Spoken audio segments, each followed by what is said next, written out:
कथा के अनुसार माता सीता बाल्यावस्था में अपनी सहेलियों के साथ बगीचे में खेल रही थीं। वहीं बगीचे में एक तोता का जोड़ा पेड़ पर बैठा था। तोता का जोड़ा भगवान राम और माता सीता के बारे में बातें कह रहा था। उनकी बातों को सुनकर माता का ध्यान उन पर गया। मादा तोता बोल रही थी कि अयोध्या के राजकुमार राम काफी प्रतापी राजा होंगे, उनसे माता सीता का विवाह होगा।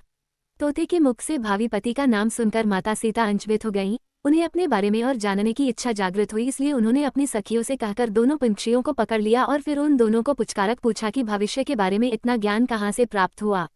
तब पंछियों ने बताया कि इससे पहले हम महर्षि वाल्मीकि के आश्रम में रहते थे, जहाँ हर रोज राम और सीता के जीवन के बारे में बताया जाता है, इसलिए उनको दोनों के बारे में हर चीज कंठस्थ याद हो गई।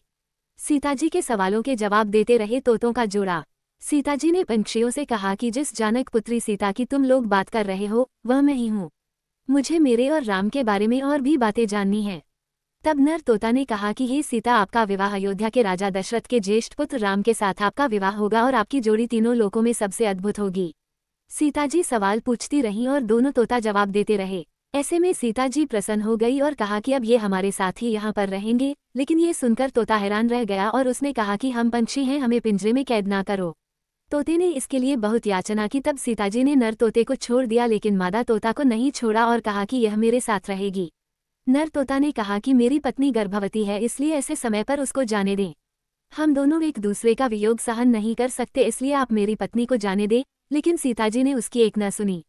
इस पर मादा तोता को बहुत गुस्सा आया और शाप दिया कि जिस तरह तुमने गर्भावस्था में मेरे पति से मुझको अलग कर दिया है, वैसे ही गर्भावस्था के दौरान तुमको भी पति वियोग सहना पड़ेगा। इतना कहते ही मादा तोता ने अपने प्राण त्याग दिए। बताया जाता है कि अगले जन्म में तोता वही धोबी था जिसने माता सीता के चरित्र पर उंगली उठाई थी, जिसके बाद भगवान राम ने सीता का गर्भावस्था के दौरान त्याग कर दिया।